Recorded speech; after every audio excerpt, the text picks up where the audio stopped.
Welcome back ناظرین، ہم women rights پہ بات کریں۔ اسلام میں عورتوں کے حقوق اسلام ہی نے بتائے اور سمجھائیں۔ دراصل جس طرح ویسٹرن کلچر کی طرف مفتی ابو بکر صاحب اشارہ کر رہے تھے، میں بھی ایک اشارہ کروں کہ اگر آپ مغربی تہذیب کو اگر جو ہے اپنانے کی کوشش کرتے ہیں، اختیار کرنے کی، تو وہاں تو نہ ماں کا مقام ہے، وہاں کے تو لاز الگ ہیں، وہاں کے ان لاز الگ ہیں، نہ بیٹی کا مقام ہے، نہ بہن کا مقام ہے، آزادانہ ماحول ہے۔ اسلام نے بتایا ماں کا مرتبہ کیا ہے، بیوی کا مقام کیا ہے، بیٹی کا مقام کیا ہے۔ مفتی اعظم پاکستان سے میں نے سوال کیا تھا بریک سے قبل کہ عورتوں پر جو ہے وہ کام کروانا اور پھر کام میں کمی بیشی ہونے پر جو ہے مشقت کرنا، ڈانٹنا، تشدد بھی کرنا، یہاں تک کہ مار پیٹ بھی کرنا، یہ رویہ کیسا ہے اور اسلام میں ایسا جائز ہے کرنا یا پھر ناجائز ہے؟ حکم شرع کیا لگے گا؟ دیکھیں، ویسے تو مار پیٹ اسلام میں پسندیدہ نہیں ہے، البتہ قرآن مجید میں واللاتی تخافون نشوزہن، جو ناشزہ ہوں اور نافرمان ہو جائیں تو تب بھی اسلام نے اصلاح کے تدریجی مراحل بتائے۔ پہلی بات ہے کہ فَعِظُوهُنَّ، ٹھیک ہے، ان کو واعظ کرو، نصیحت کرو، پیار سے، محبت سے سمجھاؤ۔ اگر یہ ہیلہ، یہ طریقہ کارگر ثابت نہ ہو تو پھر فرمایا کہ ان کی خوابگاہیں یا بستر الگ کر دو، ٹھیک ہے، ایک ناراضگی کی علامت کے طور پر۔ اس کے بعد بھی اگر اس کی اصلاح نہ ہو تو پھر اسلام نے مار کی اجازت دی ہے، لیکن ضرب مبرج کی اجازت نہیں دی، حدیث میں اس کو منع کیا۔ اور اسلامی ذاتی کونسل پاکستان کے حوالے سے جب یہ مسئلہ ہے، یہ تادیب کی حد تک ہے، تعزیر کی حد تک نہیں ہے، اور تعذیب کی حد تک نہیں ہے کہ دوسروں کو اذیت اور آزار پہنچاؤ۔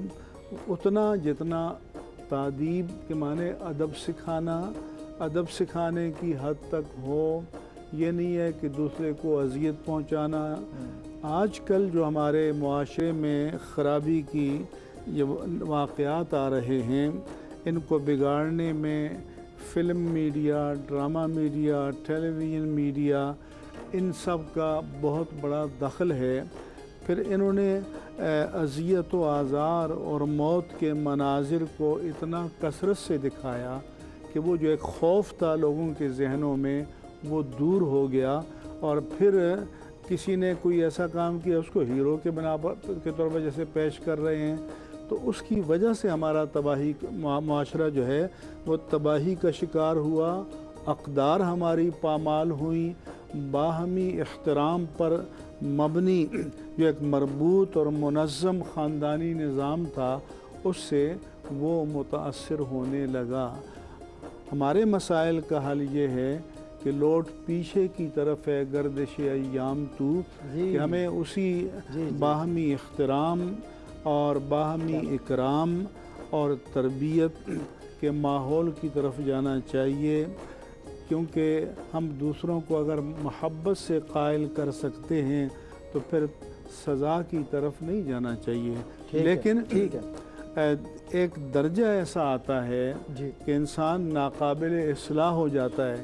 یہ جو شور مچاتے ہیں یہ ہمیں بتائیں کہ اگر صرف افہام، تفہیم، سمجھانا، پیار، محبت یہی سب کے لیے کافی ہو تو آپ کر لیں اصلاح۔ کیوں آپ نے نظام تعزیرات بنایا، کیوں آپ نے جیل بنائے؟ تو دنیا بھر میں جیلوں کا ہونا، قوانین کا ہونا، عدالتوں کا ہونا، سزا کا ہونا اس بات کی دلیل ہے کہ سب فطرتیں سلیمہ نہیں ہوتی، سب فطرتیں اعلیٰ تربیت یافتہ نہیں ہوتی، پاکیزہ اور طیبہ نہیں ہوتی۔ پھر اس کے بعد ایک درجہ وہ ہوتا ہے کہ جو تعلیم سے، تربیت سے، وعظ سے اصلاح ہو جاتی ہے، لیکن ایک طبقہ پھر بھی رہ جاتا ہے کہ جس کے لیے تادیب ہوتی ہے۔ اور یہ حدیث میں تو حضور نے نماز کے بارے میں فرمایا کہ جب تمہاری اولاد 7 سال کی ہو جائے تو ان کو پیار سے، محبت سے، چمکار سے نماز کی طرف لاؤ۔ جب 10 سال کے ہو جائیں اور پھر بھی نماز نہ پڑھیں تو پھر فرمایا کہ تعدیب کرو۔ تعدیب تو اس سے معلوم ہوا کہ انسانی فطرت میں یا انسانی سماج میں ایسے افراد ہیں، خواہ اس کا تناسب کوئی بھی ہو، لیکن ان کے لیے تعدیب ضروری ہوتی ہے۔ اور اب جو مغربی اسکولنگ کا نظام ہے کہ جہاں بالکل تعدیب کی کوئی گنجائش نہیں ہے، وہ بھی پریشان ہیں کہ اس کا حل یا اس کا علاج کیا کرنا چاہیے۔ تو آپ اپنی عقل پر مدار رکھ کر جو نظام بنائیں گے اور الہامی ہدایات کو ترک کر دیں گے تو ایک وقت آئے گا کہ آپ کو اس کی ناکامی کا اعتراف کرنا پڑے گا، اور پھر جو الہامی نظام ہدایت اور تعلیم و تربیت ہے اس کی طرف آنا پڑے گا۔ بالکل ٹھیک، بالکل ٹھیک۔ اور جہاں تک بیویوں کا ہے تو ہم کہتے ہیں کہ اللہ کی زمین پر آدم علیہ السلام کی تخلیق کے بعد جو پہلا رشتہ پیدا ہوا وہ تو بیوی کا رشتہ ہے، وہ زوج کا رشتہ ہے۔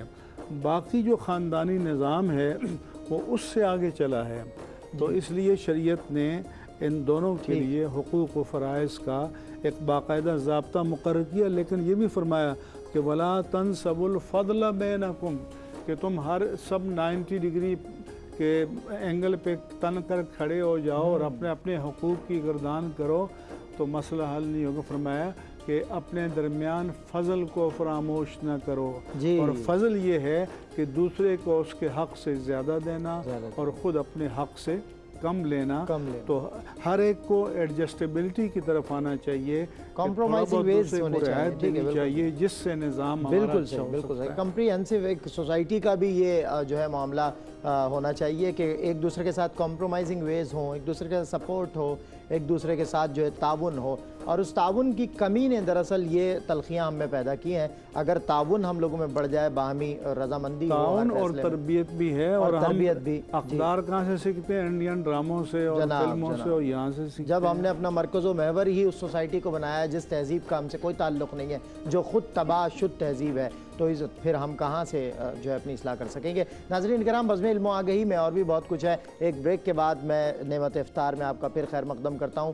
وقفے پہ جائیے اور درود و سلام پڑھتے رہیے کہ یہ مہینہ رحمت کا مہینہ ہے، اس رحمت للعالمین پر درود پاک بھیجا کیجیے۔ السلام علیکم ورحمۃ اللہ وبرکاتہ۔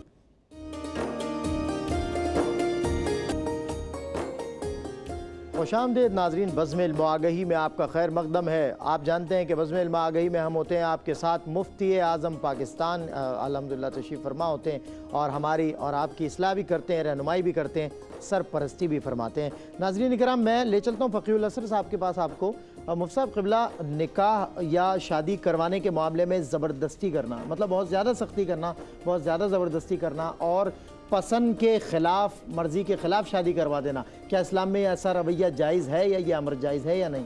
دیکھیں، جہاں تک ہمارے معاشرے کی بات کرتے ہیں تو اس میں یہ معاملہ لڑکی کے ساتھ نہیں، لڑکے کے ساتھ بھی ہوتا ہے۔ جی بالکل ایسا، لڑکے کے ساتھ بھی یہ ظلم کیا جاتا ہے، بالکل کیا جاتا ہے کہ ماں باپ نے جہاں پہ طے کر دیا تو کرنا پڑے گی تمہیں۔ ہاں، میرے چاچے، میرے بہن کی بیٹی اور میرے بھائی کی بیٹی اور فلاں اور ڈھمکا، بالکل ایسا ہوتا ہے۔ اس ظلم میں صرف عورت نہیں، مرد بھی شریک ہے۔ جی، تو دونوں کے حقوق کی بات کرتے ہیں یہاں پر۔ جی، میں نے صرف اتنا کہا کہ پسند کے خلاف شادی کروا دینا، عورت مرد نہیں۔ دوسری بات یہ ہے، اسلامی نقطہ نظر کے اعتبار سے ایسا کرنا سراسر ظلم ہے، اور نبی علیہ السلام کی حدیث کریمہ ہے کہ الایّم بحق احق بنفسہا، کہ عورت خود اپنے نفس کی زیادہ حقدار ہے، اور اس حوالے سے شریعت مطہرہ اس کو اختیار دیتی ہے، اور باقاعدہ احادیث میں آتا ہے کہ ایک خاتون کا نکاح اس کے باپ نے زبردستی کرا دیا تھا، تو نبی علیہ السلام کی بارگاہ میں حاضر اور عرض کی کہ یا رسول اللہ صلی اللہ علیہ وسلم میرے ساتھ ایسا معاملہ کیا، تو آپ نے پھر ان کے باپ کو بلایا اور کہا کہ تم نے ایسا کیا، اور کہا کہ اس کو فسخ کرو، تو انہوں نے کہا کہ یا رسول اللہ میں فسخ نہیں کروانا چاہتی، لیکن میں بتانا چاہتی تھی کہ عورت کا یہ رائٹ ہے، حق ہے۔ رائٹ ہے۔ تو اسلام باقاعدہ حق دیتا ہے کہ اگر لڑکی کسی ایسے کو پسند کرتی ہے جس کے دین میں خرابی نہیں ہے، ٹھیک ہے، تو پھر دیگر معیارات میں صلح ہو سکتی ہے۔ اچھا، دوسری ایک بات یہ پوچھوں کہ ایک تو شادی ہو گئی مرضی کے خلاف، اب ظاہر ہے وہ جو ہے کیمسٹری میچ نہیں ہو رہی ہے، اب بات بات پہ طلاق کی دھمکیاں دینا اور یہاں تک کہ طلاق بھی دے دینا، یہ رویہ اسلام اسے کہاں کنڈیم کرتا ہے؟ دیکھیں، بہرحال طلاق تو حل اس لیے رکھا گیا ہے تاکہ دو جان اگر آپس میں نباہ نہیں کر سکتی تو الگ ہو جائیں۔ ٹھیک ہے، تو دھمکی دینے والا منافق ہے، حدیث شریف میں آیا کہ طلاق کی قسم اٹھانے والا منافق ہوتا ہے۔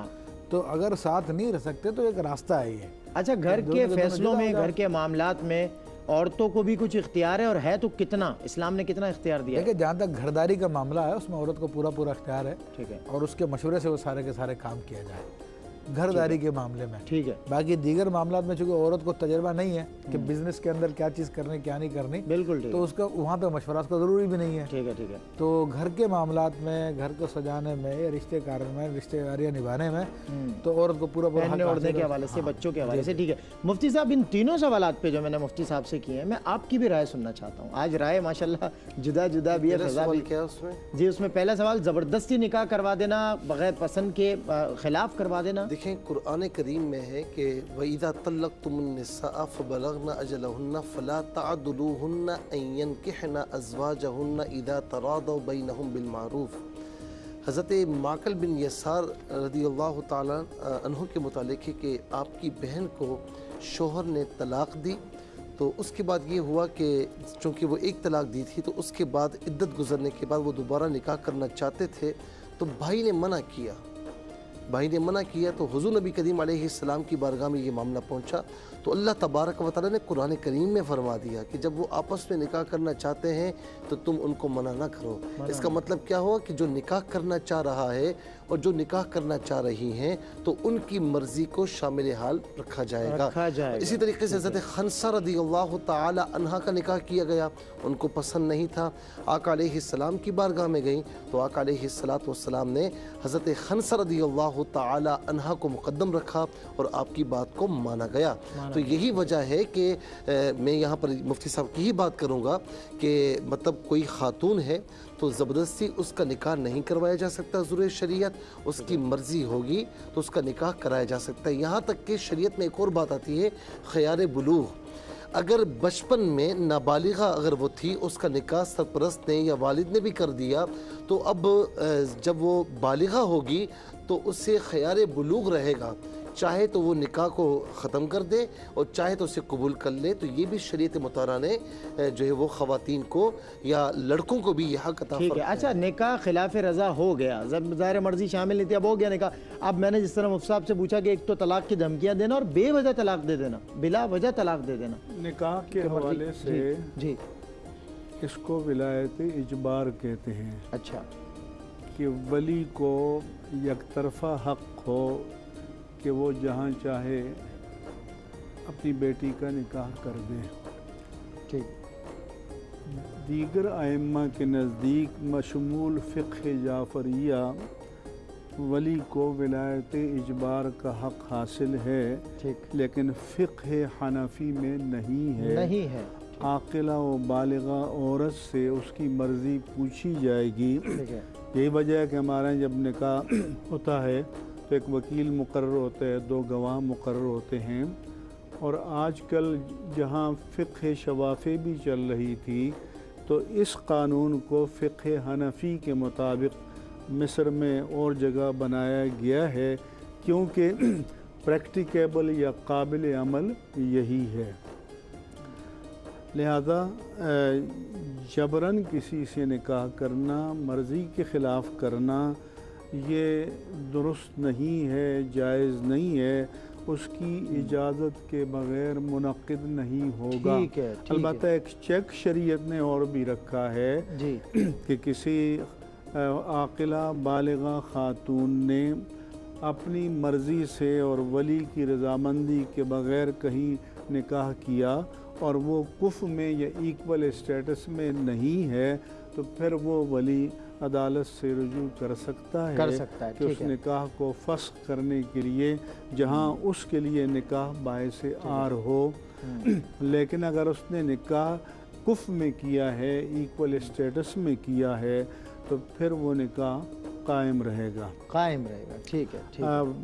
بچپن میں اگر باپ نے کر دیا ہو تو اس کا حکم الگ ہے، کسی اور ولی نے کر دیا ہو تو خیار بلوغ کے اعتبار سے اس کا حکم الگ ہے. ٹھیک ہے، بالکل مفتی صاحب نے اس کی وضاحت جی کا باقاعدہ ایک حوالہ موجود ہے کہ جس میں کہا کہ کوئی خاتون ہو، لڑکی ہو، اس کا نکاح جو ہے وہ باپ اگر کر دے یا اس کا ولی ہو یا کوئی بھی کر دے تو اس کے بعد اگر وہ قبول کرے گی تو ہوگا، اگر اس نے قبول نہیں کیا تو اسے فسخ کیا جائے گا. نہیں ٹھیک ہے مفتی صاحب، مجھے ایک بات اور بتائیں، ٹو دی پوائنٹ میں سننا چاہتا ہوں کہ عورتوں کے گھر میں اختیارات کے حوالے سے جو میں نے سوال کیا تھا، جو ڈسکس ہوا تھا، اس میں کہتا ہے کہ جب نکاح ہو چکا ہے تو اس کے بعد سمجھایا کہ تمہیں اگر بیوی پسند بھی نہیں آ رہی تو قرآن کریم فرماتا ہے کہ اگر تمہیں اس کی کوئی بات ناپسند ہے تو ہو سکتا ہے کہ اللہ تبارک و تعالیٰ نے اس میں تمہارے لیے کسی اور اطراف سے خیر لکھی ہو، اولاد اچھی لکھی ہو، تو لہٰذا اس کو اب برداشت کرو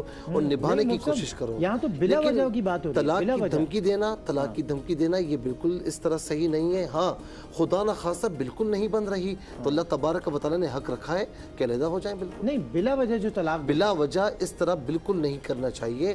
وہ شرعی طور پر جس طرح مفتی صاحب نے بھی فرمایا کہ بار بار دھمکی دینے والا اس طرح منافق کہلاتا ہے. منافق کہلاتا ہے، بالکل ٹھیک ہو گیا. ناظرین اکرام، مفتی اعظم پاکستان تشریف فرما ہے اور میں جو ہے ان سے بھی ایک سوال پوچھنا چاہتا ہوں، لیکن مفتی سہیل صاحب سے میں یہ عورتوں کے گھر کے اختیارات کے حوالے سے پوچھنا چاہتا ہوں کہ وہ گھروں میں جو اختیارات ہیں عورتوں کے، اس حوالے سے مطلب ان کو کہاں مشاورت اور دینی اور دنیاوی امور میں ان کی جو مشاورت، ہم ایک ایسا طبقہ دیکھتے ہیں کہ جہاں پر دیہی نظام ہے، الٹریٹ سوسائٹی ہے، وہاں پہ کسی معاملے میں عورتوں کی مداخلت انہیں برداشت ہی نہیں ہے نا. مطلب کسی سطح پہ بھی کسی معاملے پہ بھی عورتوں کو بس ایسا سمجھا جاتا ہے کہ گھر کی کنیز نما ایک مخلوق ہے، اس سے کوئی مشاورت نہیں چاہیے، اس کی کوئی مداخلت نہیں چاہیے، بس اپنا کام کریں. دیکھیں قرآن کریم میں ہے کہ الرجال قوامون علی النساء بما فضل اللہ بعضهم علی بعض وبما انفقوا من اموالهم، کہ مرد عورتوں پر قوام ہیں اور اس کی وجہ یہ بتائی کہ وہ اپنا مال گھر پر خرچ کرتے ہیں. تو رسپونسیبل پرسن جو ہے وہ یعنی جو گھر کا سربراہ ہے اسے یعنی اللہ تبارک و تعالیٰ نے شوہر کو قرار دیا ہے. لیکن اس کا مطلب یہ نہیں کہ بیوی جو ہے اس کی باندھی ہے خدا نخواستہ وہ جیسا چاہے سلوک کرے. نہیں، اللہ تبارک و تعالیٰ نے شوہر اور بیوی دونوں کے حقوق ایک دوسرے پر عائد کیے ہیں کہ شوہر پر بیوی کا نان نفقہ ہے. نان نفقے میں کھانا پینا، پہننا اوڑھنا اور رہنا سہنا، یہ ساری چیزیں آتی ہیں شوہر کی استطاعت کے مطابق. اور بیوی کیسی ہو، نیک ہو، پرہیزگار ہو، اپنے شوہر کی عزت کی حفاظت کرنے والی ہو، یہ تمام باتیں ہیں. تو یاد رکھیں کہ گھریلو معاملات میں چونکہ بیوی بچوں کے معاملات میں بیوی کو زیادہ تجربہ ہوتا ہے، زیادہ وہ ایکسپرٹ ہوتی ہے، تو لہٰذا شوہر کو چاہیے کہ اپنی مرضی مسلط نہ کرے بلکہ بیوی سے مشورہ کر لیا کرے. بالکل ٹھیک ہے مفتی صاحب، خوبصورت آپ نے جو وضاحت کی. مفتی ابوبکر صدیق صاحب، مجھے ایک بات بتائیں کہ آج کل بے جا عورتوں پر، بچیوں پر پابندی لگائی جاتی ہے ان شعبوں میں کہ جن میں پابندی نہیں لگانی چاہیے، جیسے کہ تعلیم کا شعبہ ہے. دنیاوی دیگر شعبہ جات کی بات نہیں کرتا، تعلیم کے شعبے میں خاص طور پہ جو ہے ان روک تھام، حق وراثت سے بھی ہم نے دیکھا محروم رکھا جاتا ہے اور نہ جانے کس کس طرح کی پابندیاں بھی لگائی جاتی ہیں. اس رویے میں اب شوہر ہے تو وہ ماں کے گھر جانے پہ پابندی لگاتا ہے، اپنی بیوی پر رشتہ داروں سے ملنے پر پابندی لگاتا ہے اور ان فون پہ بات کرنے پر پابندی لگاتا ہے کہ نہیں تم اپنی ماں سے بات نہ کیا کرو، اپنے بھائیوں سے بات نہ کیا کرو. اس کی لمیٹیشنز کیا ہیں، اختیارات کیا ہیں، اسلام نے کیا ہمیں ایک دائرہ کار دیا ہے اس رویے میں؟ دیکھیں، اس حوالے سے پہلے جو آپ نے سوال کیا تھا اس حوالے سے میں عرض کر دوں کہ شاید وہ کوئی اکا دکا ایسے گھرانہ ہو جہاں پہ عورت پہ اتنا ظلم کیا جاتا ہو کہ بالکل بات ہی نہ سنی جاتی ہو.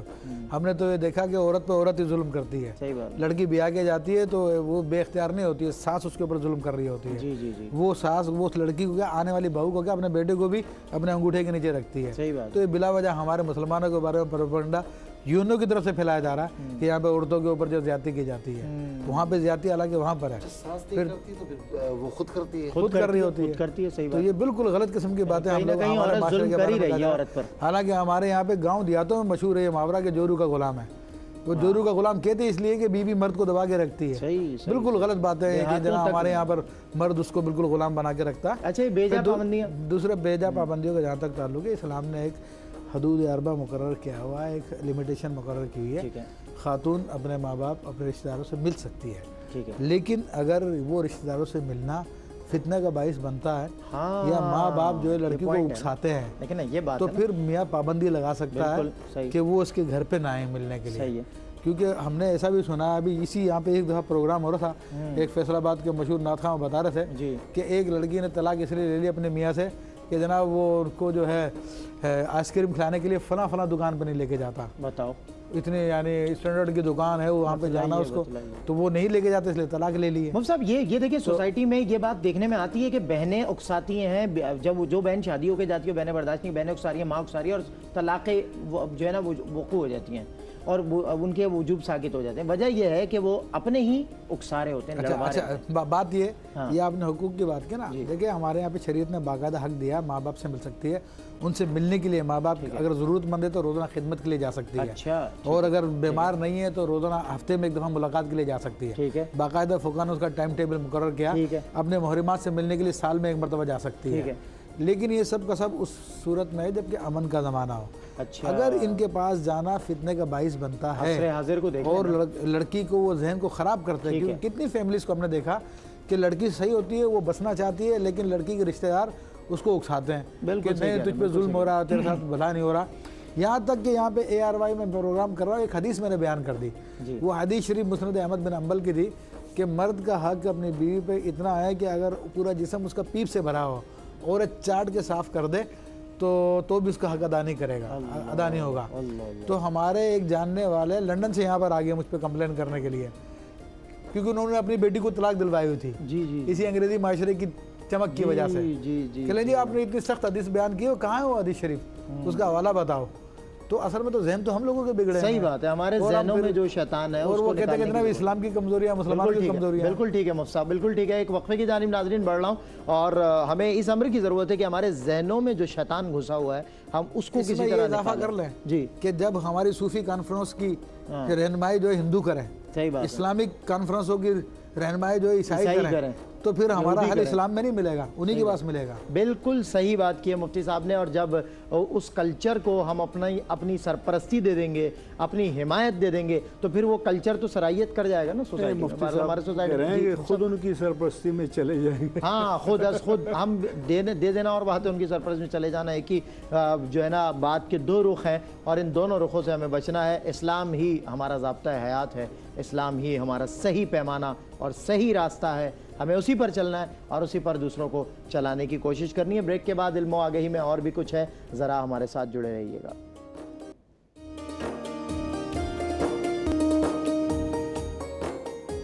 خوش آمدید ناظرین، ایک مرتبہ پھر آپ کا خیر مقدم ہے۔ مفتی اعظم پاکستان سے میں کچھ سوالات پوچھنا چاہتا ہوں۔ مفتی صاحب مجھے سب سے پہلے تو یہ بتائیے گا کہ مرد اگر ڈاکٹر بن سکتا ہے، طبیب بن سکتا ہے، انجینئر بن سکتا ہے، تو کیا عورت کو بھی یہ رائٹ حاصل ہے کہ وہ ڈاکٹر بن سکے، انجینئر بن سکے؟ سب سے پہلے تو یہ میں اپنے ناظرین کو بتانا چاہوں گا